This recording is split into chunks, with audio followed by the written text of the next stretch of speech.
Oke, kita lanjut ke soal nomor 2. Di nomor 2 ini konteksnya Anda sebagai atasan.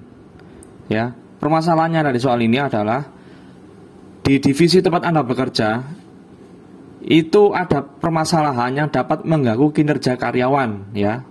Permasalahan apapun itu, pokoknya dia mengganggu kinerja karyawan. Anda sebagai atasan di sini sudah mencoba mencari solusi, ya, secara objektif dan juga menganalisis setiap karyawan yang ada di divisi tersebut itu masalahnya apa yang terpengaruh, ya. Nah, yang tanya soal apa solusi Anda?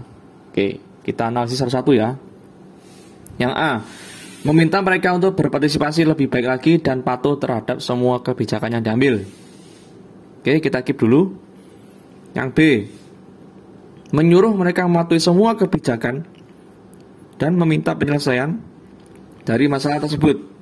Hampir sama dengan yang A, cuman di sini bedanya di sini atasan menegaskan untuk meminta penyelesaian masalah tersebut, ya, menyuruh. Yang C, meminta masukan dari mereka dan membuat keputusan secepatnya agar dipatuhi semua karyawan divisi. Ya, kita keep dulu.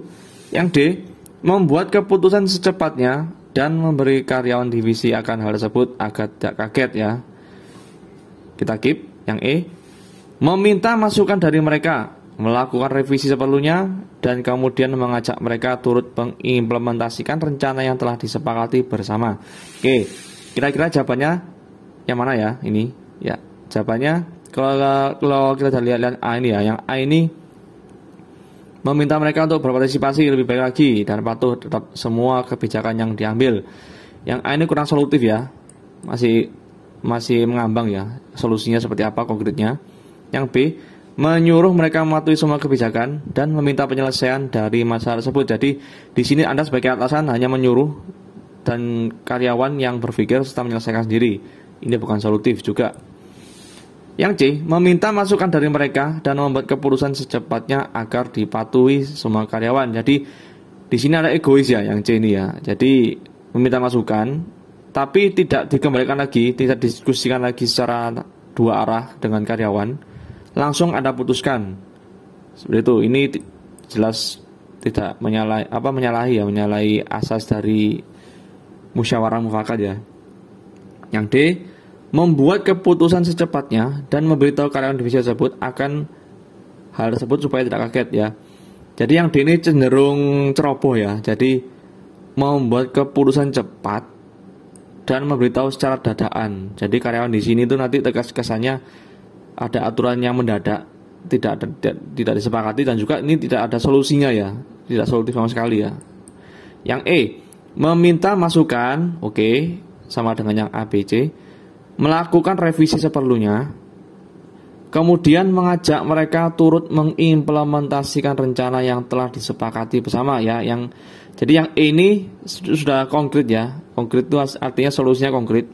Selain meminta masukan, juga di sini Anda sebagai atasan memiliki inisiatif untuk melakukan revisi, ya. Jadi fleksibel, ya. Jadi aturan yang dibuat itu harus fleksibel. Di sini Anda mengimplementasikan kerjasama tim. Kemudian mengajak mereka turut mengimplementasikan rencana yang disepakati bersama. Jadi ini Anda melaksanakan asas bekerja dalam kelompok dengan baik, yaitu diskusi, minta masukan, serta melakukan revisi perlunya atau kondisional, ya. Anda membuat aturan yang fleksibel sesuai dengan kebutuhan tim, ya. Dan yang terakhir, di sini Anda menggerakkan tim untuk bekerjasama mengimplementasikan rencana yang telah disepakati bersama. Jadi masanya jawabannya adalah yang E, ya. Poin besar adalah yang E. Di sini masanya sebagai atasan Anda harus melibatkan bawahan, tapi keputusan tetap ada di tangan kita. Memberikan pemahaman dan bagian dari kelompok kita harus saling terbuka, ya. Jadi tidak egois memutuskan seenaknya. Saling bertanggung jawab dan memiliki kesadaran serta selalu mengkomunikasikan setiap permasalahan. Jadi di sini yang E sudah mengimplementasikan semua ini, ya. Sudah dikomunikasikan, sudah didiskusikan dan juga saling terbuka, ya. Apa kunci aspeknya? Di sini aspeknya masuk dalam aspek kemampuan menggerakkan dan mengkoordinir orang lain ya. Jadi masuk ke jejaring kerja ini ya. Untuk dikisi-kisi. Keywordnya apa? Setiap tindakan pasti akan diminta pertanggungjawabannya. Begitu pula ketika bekerja dalam kelompok ya. Jadi harus kita saling bermusyawarah karena akan ditanggung jawab bersama-sama ya. Apabila Anda ditugaskan sebagai pemimpin, maka bagilah tugas ke anak buah secara adil dan proporsional agar tim solid dan mampu bekerja sama dengan baik. Jadi di sini Anda kepada tim meminta masukan ya, melakukan revisi perlunya, jadi proporsional ya. Dan kemudian mengajak mereka untuk mengimplementasikan. Jadi di sini udah bertanggung jawab ya. Jadi buat aturan juga harus tanggung jawab mengimplementasikan dan juga sudah membagi tugas-tugas tersebut ke anak buah secara adil ya. Seperti itu. Baik, itu pembahasan nomor 2. Kita lanjut ke nomor 3.